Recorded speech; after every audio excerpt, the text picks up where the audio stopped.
How are you?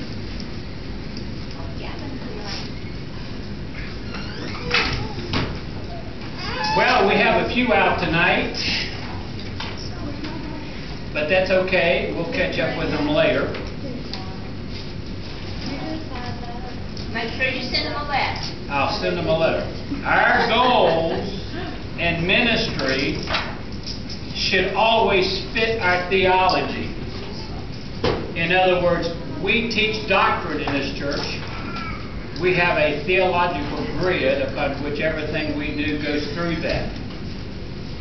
In other words, our theology has to match our whatever we do.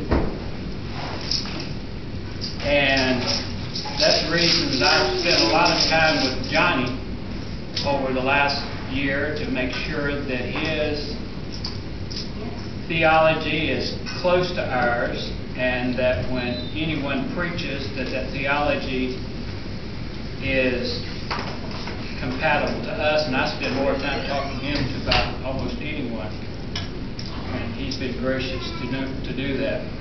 Our goals in ministry should enhance the lives of our people. This is not on this is something else.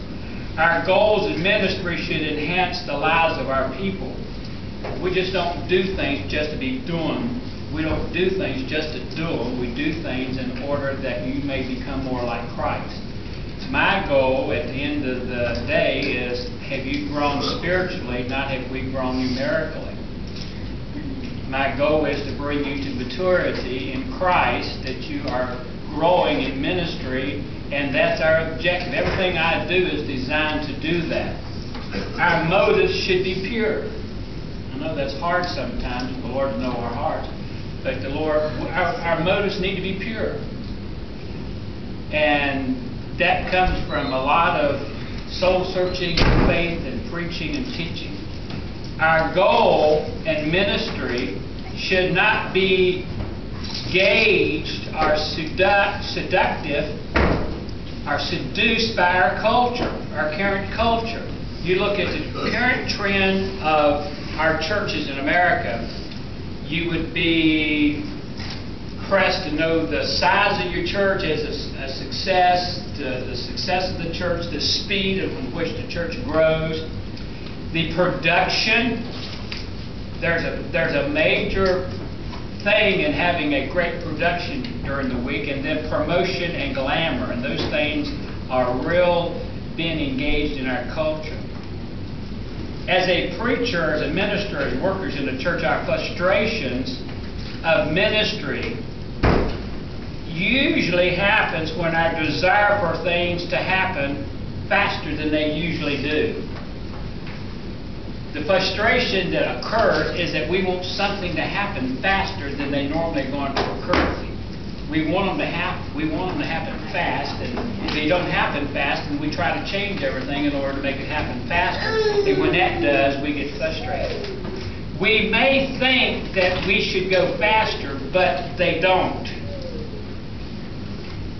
They just don't go faster and fast as we like. Often, we don't recognize or cope with the fact that delay may be of God. Duh. It may be that the delay could be of God. God's timing truly may not be our timing, as much as we hate to hear it. It may not be God's timing.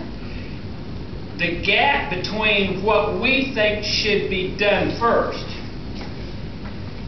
as leaders of the church, what we think should happen first, and what we actually can do, is usually arises from the pull between our priorities and our ability to move the resources needed to attack the priorities. I may want to do a whole lot of things, and you may want to do a whole lot of things, but guess what? If you don't have the people to do it, you can't do it. You may not have the money to do it. So your priorities have to be within the range of your resources that you're capable of doing.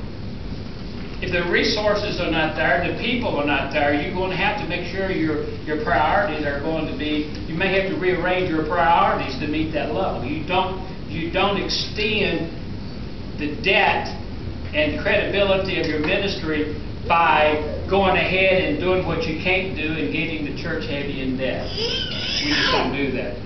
What I think I should do first, and what I'm actually able to do, is involved in what the people can do. You can't push people beyond the level that they are in. So you got to determine what kind of people you have, determine what level they're on, and then determine if you could do what you set out to do. And then you're not going to get discouraged. But if you set out to build a church of 1,000 and you don't have the people to do it, nor the resources to do it, or the people in the community to do it, you got to change your resources. Maybe our first goal should be 50 instead of 600. And then when you get 50, you recognize that you're going to lose 30 of them, because once they learn your theology, your doctrine, they're going to leave. So you got to build them one at a time. And so, like with Judy, what I do with people coming into the church or visiting the church with some intent perhaps is to let them know where we are, where we stand. This is who we are. This is our position that we have, so that people have an idea of what we're doing. And you need to do that as well. You need those very things. Okay?